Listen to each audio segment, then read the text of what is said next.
परमेश्वर के लोगों, क्या आप परमेश्वर का दर्शन करना चाहते हैं? परमेश्वर को महसूस करना चाहते हैं? हाँ, मैं तो परमेश्वर का दर्शन करना चाहती हूँ। मैं परमेश्वर से बात करना चाहती हूँ और परमेश्वर को महसूस करना चाहती हूँ। अगर आप ऐसा परमेश्वर से बात करना चाहते हैं तो वीडियो को पूरा सुनना। परमेश्वर के लोगों, आपको पता है, दिन का एक टाइम है ऐसा जो हमारे परमेश्वर हमारे पास इस धरती पर घूमने आते हैं और परमेश्वर मनुष्य के कानों को खोलता है और मनुष्य से बात भी करता है।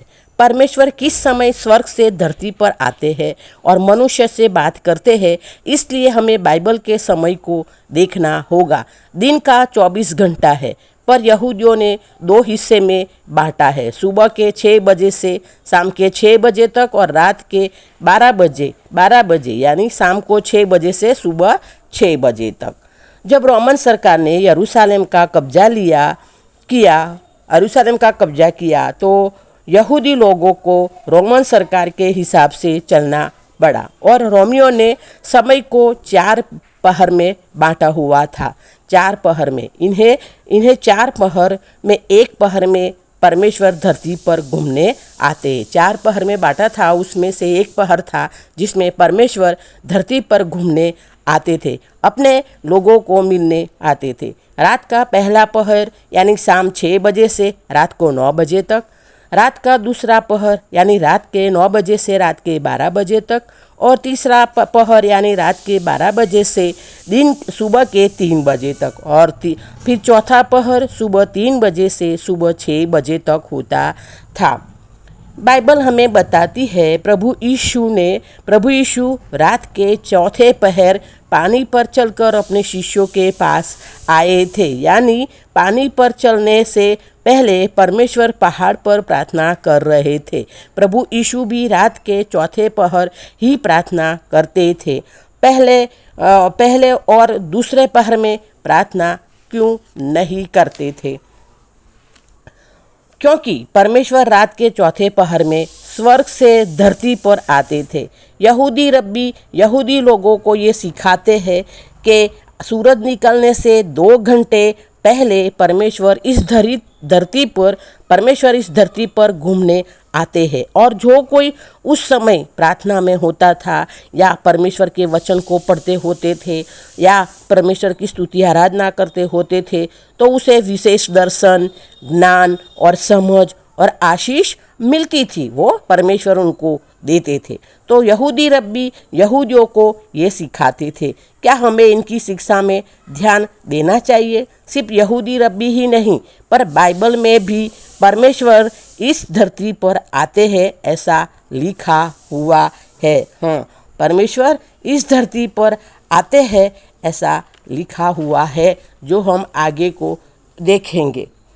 हाँ, परमेश्वर के लोगों, बाइबल में जगह जगह पर बताया गया है कि तड़के सवेरे यानी चौथे पहर में परमेश्वर इस धरती पर घूमने आते थे।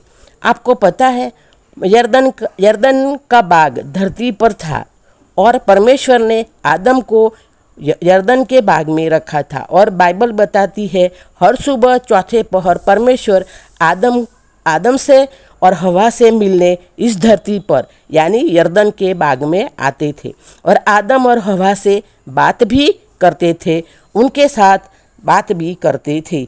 ये बात परमेश्वर ने पवित्र शास्त्र बाइबल में उत्पत्ति की किताब उसका 3 अध्याय और 8वें वचन में लिखा है।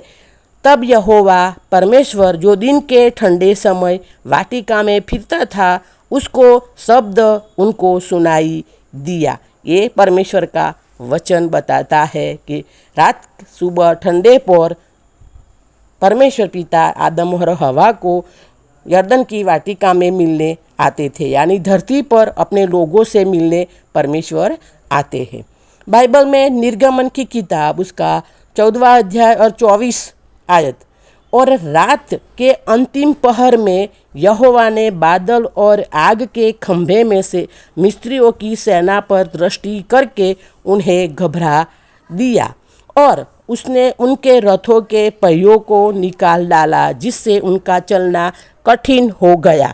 तब मिस्री आपस में कहने लगे, आओ हम इज़राइलियों के सामने से भागे, क्योंकि यहोवा उनकी ओर से मिस्रियों के विरुद्ध युद्ध कर रहा है। इज़राइलियों से मिलने के लिए परमेश्वर सीनाई पर्वत पर सुबह के समय ही आया था। सुबह के समय में ही आया था इज़राइलियों को मिलने के लिए सीनाई पर्वत पर। बाइबल में निर्गमन 19 और 17 वचन कहता है, तब मूसा ने लोगों को परमेश्वर से भेंट करने के लिए छावनी से निकाल ले गया और वे पर्वत के नीचे खड़े हुए। परमेश्वर ने मूसा को अपना तेज दिखाने के लिए, अपना ग्लोरी दिखाने के लिए सुबह जल्दी का समय ही पसंद किया था। मूसा ने परमेश्वर से अपना तेज दिखाने के लिए और समय पूछा था, पर परमेश्वर ने अपना तेज दिखाने के लिए सुबह जल्दी मिलने की अपॉइंटमेंट पर मूसा को देते हैं। परमेश्वर सुबह जल्दी ही मूसा को मिलने के लिए बुलाते हैं और सुबह जल्दी ही वो मूसा को मिलते हैं। यानी परमेश्वर मूसा को जल्दी आने के लिए कहते हैं। बाइबल में अय्यूब की किताब में लिखा है, परमेश्वर हर इंसान को मिलने के लिए आते हैं धरती पर। बाइबल में अय्यूब की किताब उसका 7 और 17-18 आयत, मनुष्य क्या है कि तू उसे महत्व दे और अपना मन उस पर लगाए, और प्रति भोर को उसकी सुधि ले और प्रतिक्षण उसे जांचता रहे। ये परमेश्वर की महानता है अपने मनुष्य के, अपने लोगों के लिए। यशायाह भविष्यवक्ता ने ये जांच लिया था कि परमेश्वर हर सुबह हमें जगाता है ताकि हमें शिक्षा दे सके। हाँ, यशायाह भविष्यवक्ता ने भी ये समझ लिया था कि परमेश्वर हमको हर सुबह जगाते हैं और हमको शिक्षा दे सके। इसीलिए बाइबल में यशायाह 50 और चौथी आयत में, भोर को वह नीत मुझे जगाता और मेरा कान खोलता है कि मैं शिष्य के समान सुनूं, ये वचन कहता है। बाइबल में विलाप गीत उसका 3 अध्याय 22 और 23 आयत में लिखा है, प्रति भोर वह परमेश्वर की करुणा नई होती रहती है, तेरी सच्चाई महान है। प्रभु यीशु अपने पिता यानी यहोवा देव को जानते थे कि यहोवा देव धरती पर यरदन वाटिका में सुबह तड़के यानी चौथे पहर में आदम और हवा से मिलने के लिए आते थे। प्रभु यीशु जानते थे कि परमेश्वर मनुष्य को मिलने के चौथे पहर दिन में आया करते थे और आते भी रहते हैं, और इसीलिए प्रभु यीशु मनुष्य के रूप में इस धरती पर थे तो हमेशा चौथे पहर में प्रार्थना किया करते थे, पूरी रात भी प्रार्थना किया करते थे प्रभु यीशु, और सुबह में प्रार्थना पूरी करते थे। कभी पूरी रात भी प्रार्थना प्रभु यीशु कर लिया करते थे। बाइबल में मरकुस की किताब उसका 1 अध्याय और 35, और भोर को दिन निकलने से बहुत पहले वह उठकर निकला और एक जंगल स्थान में गया और वही प्रार्थना करने लगा। प्रभु यीशु भी बहुत जल्दी उठकर, भोर के समय उठकर प्रार्थना करने जंगल की ओर गया और वहाँ प्रार्थना करने लगा।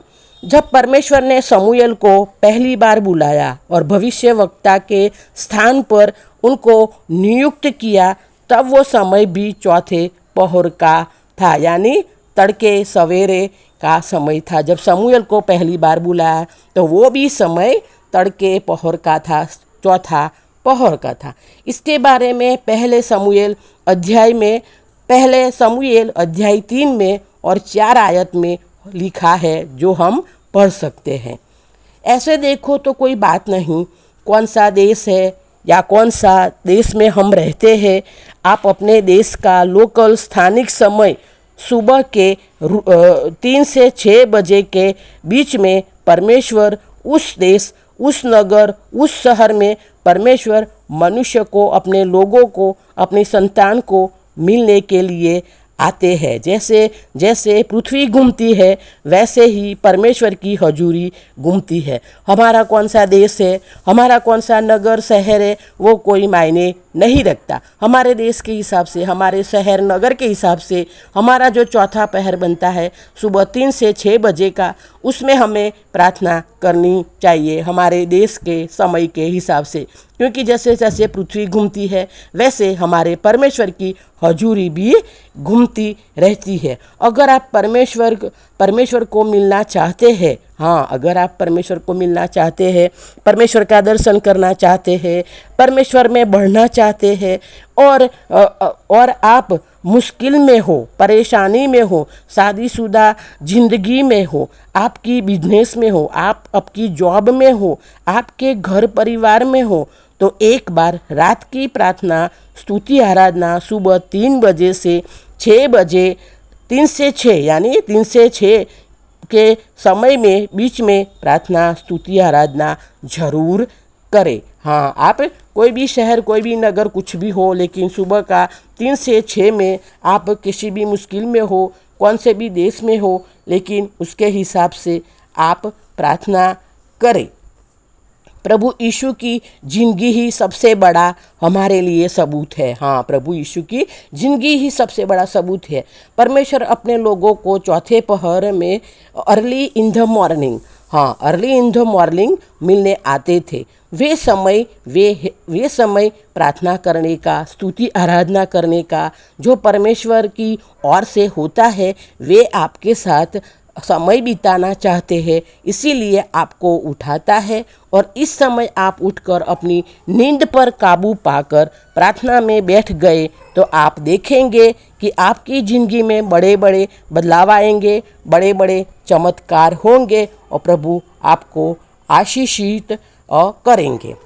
उद्धार पाना, स्वर्ग जाना, ये फायदे प्रभु यीशु के पीछे चलने से है ही। स्वर्ग के लिए जीना ही असली मकसद नहीं था। हाँ, स्वर्ग के लिए जीना असली मकसद नहीं था, लेकिन हमारे साथ रिश्ता बनाना, रिश्ता कायम करना परमेश्वर का असली मकसद था, रिलेशनशिप बनाना। इसीलिए परमेश्वर ने इंसान को बनाया था। इसीलिए परमेश्वर यरदन के बाग में आदम और हवा को भी मिलने आते थे। और हमारा सबसे बड़ा काम परमेश्वर के लिए आत्मा को बचाना, आपका, मेरा, हम सब का काम है कि परमेश्वर के लिए आत्मा को बचाना, एक रूह को बचाना, किसी आत्मा नाश में न जाए। इसीलिए हमको परमेश्वर का वचन सबको बताते रहना चाहिए और परमेश्वर के साथ प्रार्थना में सुबह समय हमको बिताना चाहिए। जब जब परमेश्वर धरती पर आकर अपने लोगों से मिलते थे और उन्हें आशीषित करते थे, वो समय सुबह का समय होता था। हाँ, जब भी परमेश्वर आते थे, सबसे मिलते थे, सबको आशीषित करते थे, वो समय भी सुबह तड़के, सवेरे तड़के का समय होता था। जब याकूब ने स्वर्गदूत के साथ मल्ल युद्ध कर रहा था, तो बाइबल में उत्पत्ति का अध्याय और 32 अध्याय और 24 आयत में लिखा है, और याकूब आप अकेला रह गया, तब कोई पुरुष आकर पौ फटने तक उससे मल्ल युद्ध करता रहा।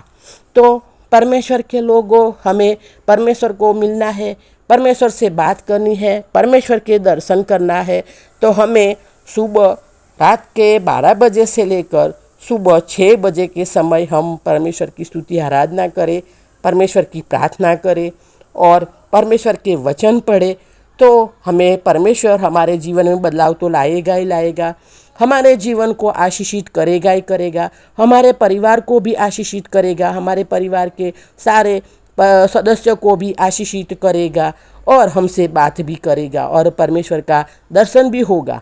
अगर परमेश्वर का दर्शन हो जाए तो फिर हमको किसी चीज़ की कमी नहीं होती है। इसीलिए परमेश्वर के लोगों, परमेश्वर में बने रहिए और इसी समय आप प्रार्थना, स्तुति आराधना, वचन पढ़ते रहिए, ताकि परमेश्वर हमको, आपको दर्शन दे और हमसे बात भी करे और हमेशा हमारे साथ रहकर हमारी रक्षा भी करे और हमको उनके हिसाब से, उनकी मर्जी के हिसाब से हमारे मार्ग में हमारी अगुवाई करे। प्रभु यीशु के नाम से मांगते हैं, विश्वास किया है, ये आशीष हमको परमेश्वर ने दे दी है, ये वचन भी हमारे हृदय में परमेश्वर ने मोहर लगाई है, इसीलिए प्रभु का धन्यवाद करते हैं। अगर आपने इस प्रार्थना को ग्रहण किया है, अगर इस वचन को ग्रहण किया है, तो आप प्रभु यीशु के नाम में मेरे साथ कहिए आमीन। हाँ, आमीन। धन्यवाद। वीडियो शेयर जरूर करना, लाइक करना, कमेंट करना, सब्सक्राइब करना। प्रभु यीशु ने हमको स्वर्गीय आशीष पहले से दे दी है। धन्यवाद।